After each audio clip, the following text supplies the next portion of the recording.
Welcome to some flat earth science. This is all about the flat earth and science.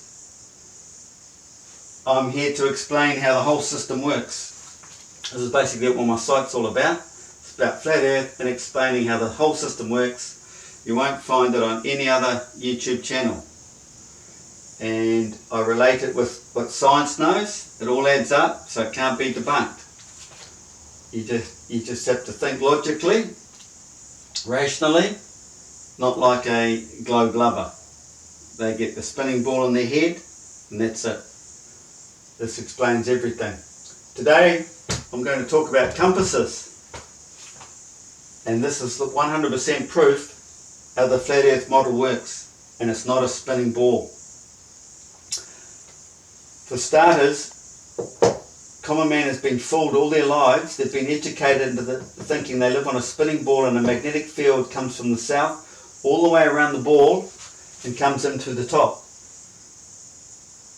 Okay? Well, that's not right, because it's not a full system from there to there. It's a duality. Earth is a dual system. Like everything on this earth is a dual system. The human body is the dual system.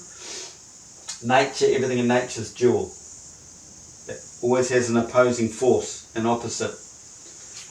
It's the whole duality when it comes to nature. Now, this is the flat earth looking down on it. Here's the dual system. One system, two systems. An inner rotation, an outer rotation. Like a magnetic induction motor, Tesla designed. He knew Earth was flat. He knew it was a dual system. There's the rotor and the stator. It's also recognised in the SEG Searle generator. If you go back and check out all his work, watch all his videos, he explains how it's all related to Earth, and it's basically the same magnetic system. How we have the dual systems here. This is a slice through the middle, looking back. The centre is this hidden centre vortex. Comes out of centre of the Arctic that no man has ever got to, despite what they tell you. They've all been to the Arctic, gone close, but no one has ever gone to the centre. That's even written. You'll find it online if you go deep. And they've never gone out to find the end, because there's a force. We can't step outside this force. You'll die before you get there. You just can't get out. We're forced in. It's not gravity, it's an external force. To describe it accurately, you take a magnet, you have a negative and a positive. Well, what's right in between those two forces? That's inertia. That's the black hole. We as living beings, everything that's physical to us, live in that slither. We are created from the black hole. Hard to get your head around it, but anyway, that's a bit deep. Let's get back to the compasses, okay? What we have to realise is positive is the high pressure. Equals north and south. There's a high pressure zone that comes out of the south and the north, the two ice districts, Antarctic and the Arctic. They are equal fields. A dip compass more than 100 years ago described this. They dip there and they dip there. Otherwise, if they're opposite or opposing, one would dip, one would rise. But they don't. They both dip and they rise here. This is the opposing force between these two. The centre. The north and south are the same. High pressure zones. Then we have a negative zone. Low pressure is at the Arctics. Because of this low pressure, it attracts the high pressure. So the high pressure fields are attracted to the equator. They come out and go in there. They come out of the north to the tropics. This side of the tropics, for the south, it's the Capricorn. And out of the north comes down Cancer. And there's the rising low pressure. And this low pressure is heat. And it goes up and over, down through here. The unseen vortex. This is what creates the sun. It's this hot air, so that's electrical, but you have this arising negative, which is the negative. There's positive, negative, or electrical magnetic, because of the big magnetic vortex. And it's the crunch point, the, what do they call it? Yeah, the tight zone that creates the sun. The Big Bang is created in there because everything's under pressure and it's created the sun.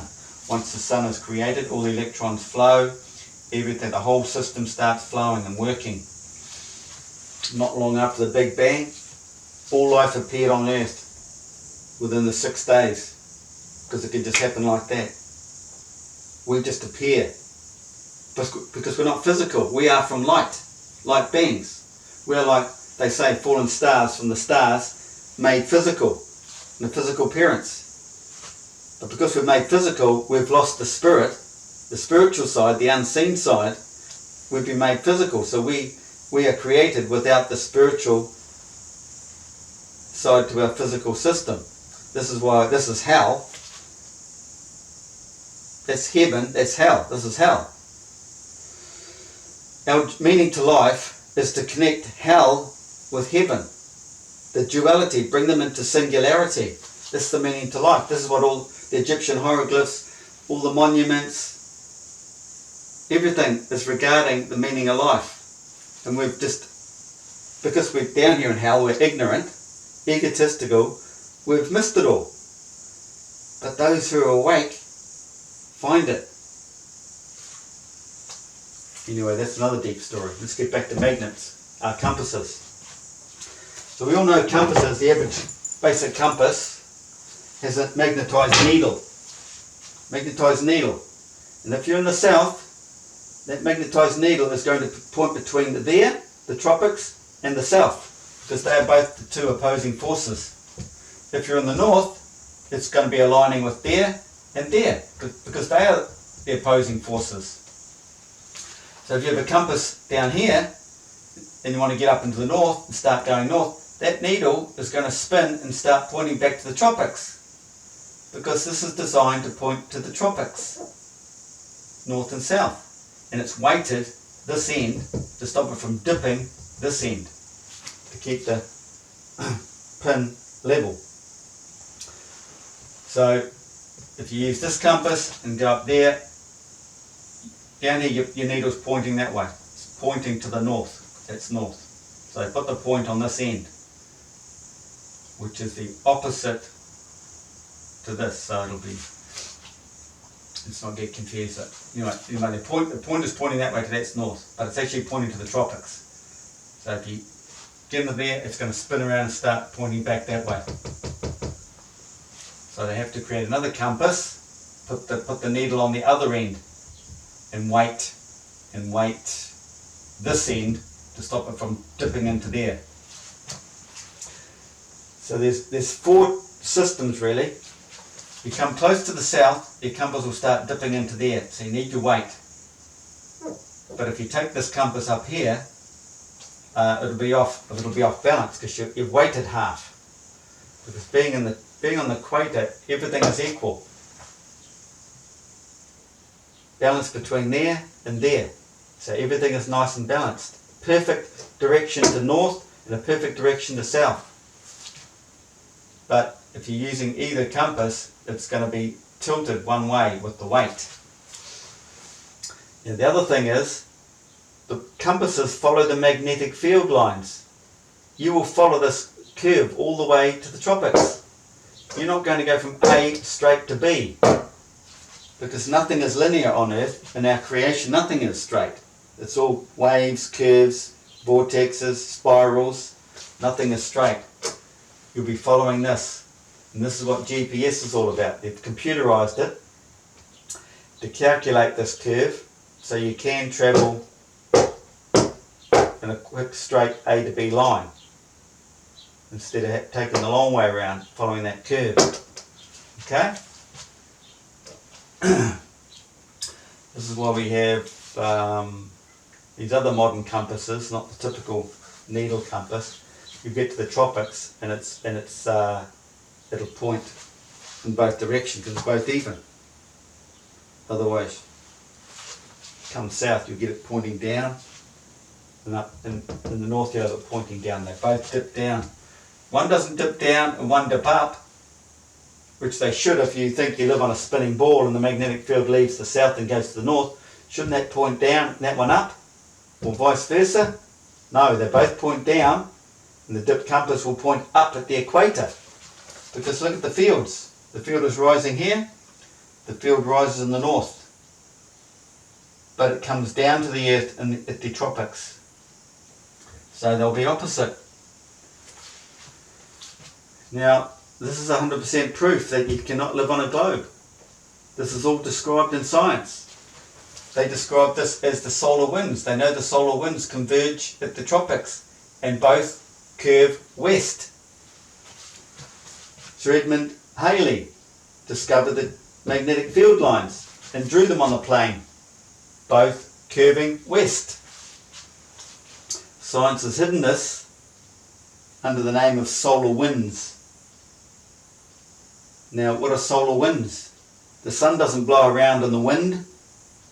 The solar electromagnetic field in the wind is a magnetic field.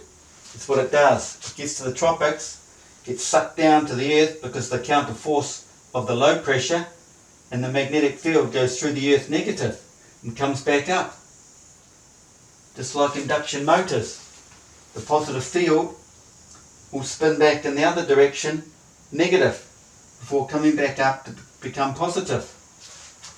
That's in science. Electrical engineering. I'll read what's on my phone. This is what I've posted online. Then I can break a few things down. This is what I've written. So I've made a scientific discovery which proves science is either lying, ignorant or blind. My discovery proves the Arctic North and the Antarctic South are one of the same poles, you could say.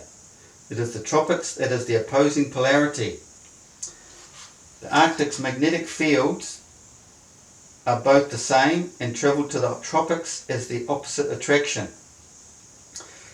This can be described as both Arctics being high pressure rushing to the low pressure of the tropics, where the magnetic field passes down through the earth. So-called science wannabes want proof. All they have to do is follow a southern field compass to the tropics and then start travelling north from the tropics of Cancer and ask themselves why the compass has spun and is still pointing to the tropics, backwards south. Secondly, a dip compass proved this more than 100 years ago by showing the compass dipped down in the north and south, not one up and one down, but points up at the equator, the opposite. Thirdly, Tesla knew this because his induction motor is designed on the same magnetic action, an inner field as a rotor and the southern field as the stator, with a gap. There's the gap, the tropics. Then you have the SEG Searle generator. He describes his model and the Earth's connection in quite good detail, so check out all his videos. He's passed on now, but he's got the videos up there. And he's got other people working on his system, and it's been patented in the US. It's got a patent as perpetual energy, and it's all stopped. It's hidden, kept away from the public. You can get a 15 kilowatt machine so big can run your house. It's this big, and it runs on the same system as I'm going to show in a later video. There's three systems. There's the Searle generator, there's the Tesla induction motor, and then there's the rod and coil. My system's more on the rod and coil side, but it's a dual system. The rod and coil is only a single system because Earth is a dual system. So I'm going to explain how it all works, and some of you guys with engineering skills and a bit of intellect can go out and make it. I could try and make it, but I'll just share it and everyone else can have a go at it at the same time. I'll go out and have a go. It'll need fine tuning, but I'll put the basics up in the next video. Fourthly, where the Arctic magnetic fields meet the tropics, it is seen at night in the night sky, where the southern star rotations almost meet the northern star rotations directly above the equator, both heading west together. It's the same thing. The gap between them is the width of the tropics. The gap is shown as dead straight lines of stars, as opposing to either side being curved in their rotations. The straight stars at the moment you'll see as Orion's belt. They move in a dead straight line. You see the curves coming close. There's a gap. Fifthly, Sir Edmund Halley discovered these curved magnetic field lines and drew them both curving out from the north and the south to meet at the tropics/equator, both curving west. He also explained how Earth had a northern inner circle and an outer rotation for the south, a dual system. And what did those clown scientists do? They worded it to fit their lying narrative of Earth being a spinning ball as having an inner core and an outer core, creating a ball. Even though Halley was referring to the magnetic field lines above the Earth, he has these drawn on a flat Earth map, hidden now of course. He drew these lines. You can't play around with that and deal with the inside of a flipping ball. Sixthly, science knows the magnetic fields meet at the tropics, both heading west, but hide this fact by calling it solar winds.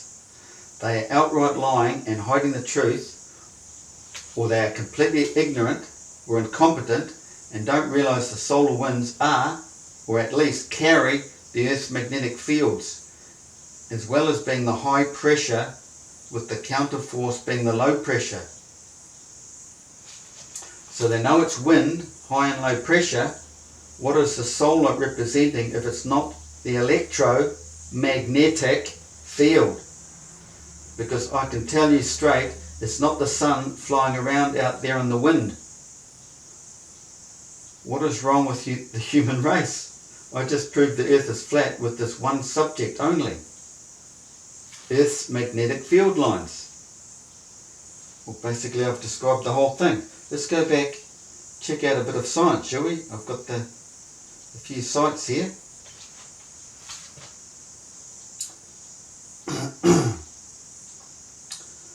Where should we start? Here we go. Two main types of compass are magnetic compass and gyrocompass. First one is a magnetic element, needle or a card, that aligns itself with magnetic lines of Earth's magnetic field. That aligns itself with magnetic lines of Earth. There's the lines. They'll follow the lines. It's not pointing to there. That's not declination. No, it doesn't affect you much down here. This is declination down here. Till you get up here, there's a little variance there, but that little variance isn't going to affect you down here. It's this declination here. But then they cover themselves and go on to say that aligns itself with the magnetic field, that aligns itself with magnetic lines of Earth's magnetic field to point to the magnetic poles of Earth. They have to throw that little bit in to cover their butts.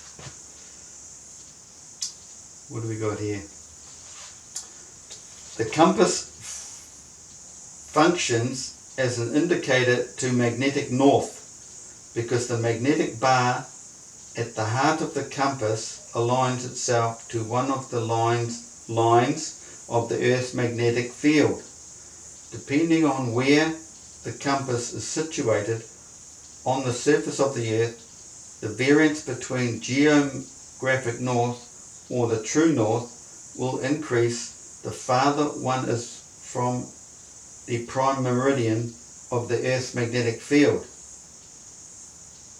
They're just trying to confuse you there, but yeah, that's what they're referring to is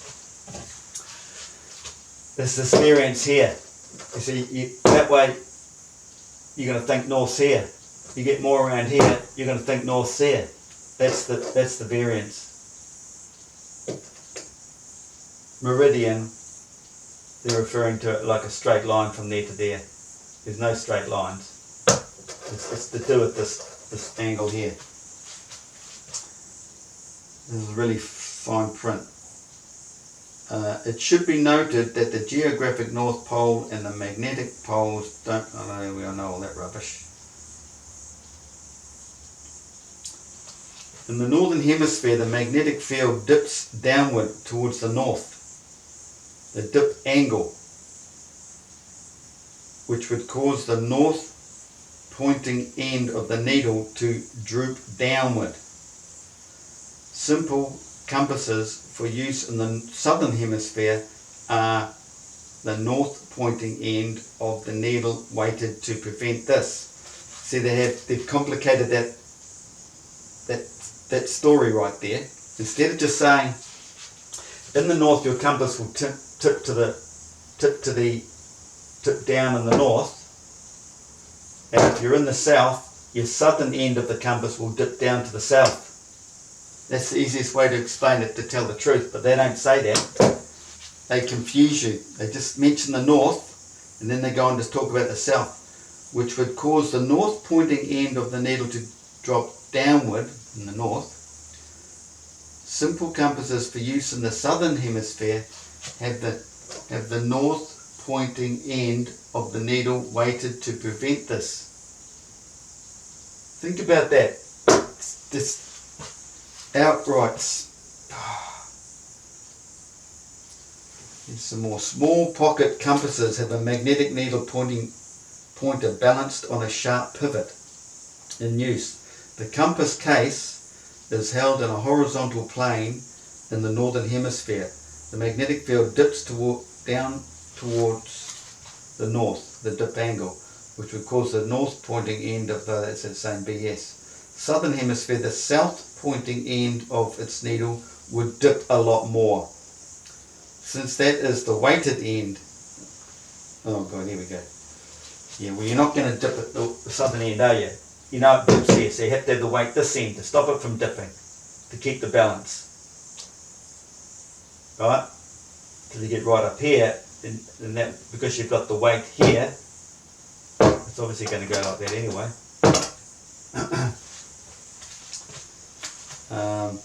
What else we got? But Earth's magnetic field is not arranged in straight lines all the way from the North Pole to the South. Oh, they're telling the truth here.